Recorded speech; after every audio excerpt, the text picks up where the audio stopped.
مام دلشاد إيش وكان كدرواتن الأخوة بزاد بتعيبني شد قناعتها أيوة والله هم مش قناعتها تبي باشا قناعة النبي ملونة شبيزني والله زور رازك أورو هم مش قناعتها ولا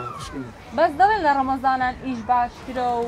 أو شو باشا بروش هم يعدنون بشوي بخبر بشوي ايش بيورد بل إبزام لقى رمضان يا خوي رمضان تعب ماني الأخوة بزاد عموما بروجينا الحمد لله رمضان خوش كاك سفر يحكر شو بروجي أو كوريتوا أره والله خوي بزان مناوتيا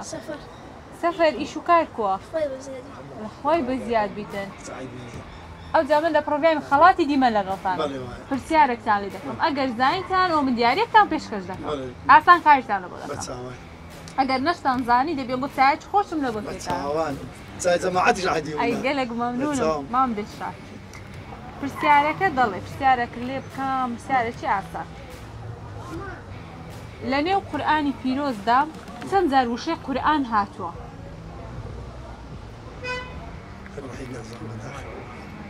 أجر هندك بين الزيت بله تنزل وشي قرآن لنا قرآن دا هاتوا مزازانية آسان كاري لبولا بيست بيستوبنت سي بيست أتصدقي خرج بست بنت نايغوري لا دنيا لا بكسي لو بيغوري كاكا لو بيغوري بس كم را دخويني دخلني بلا زيركي باش ولا أخوة بزاد الحمد لله ما بدي شاشتي خوشم بيشكش بكا والله هيك خوش نازل بس هاتي أخوة خوش هيك نازل لو يزنازاني وراني هيك نازل لو تاي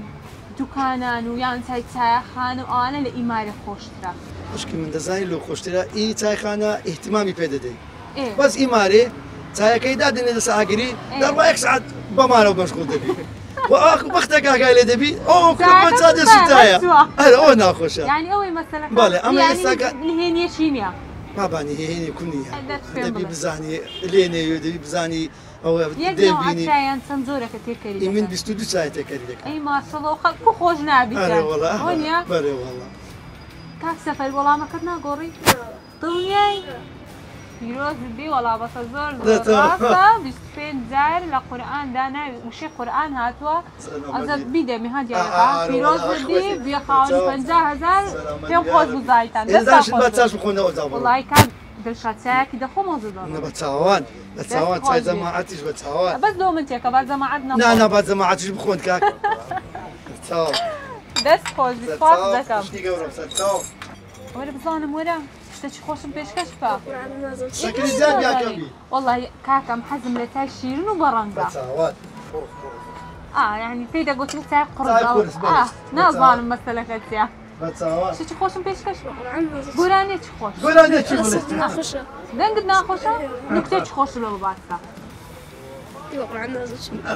بعمل تاكم بخم اي دست خوش بي زور سباس از ایوار تام نخواردی یک جان سرم گرتیا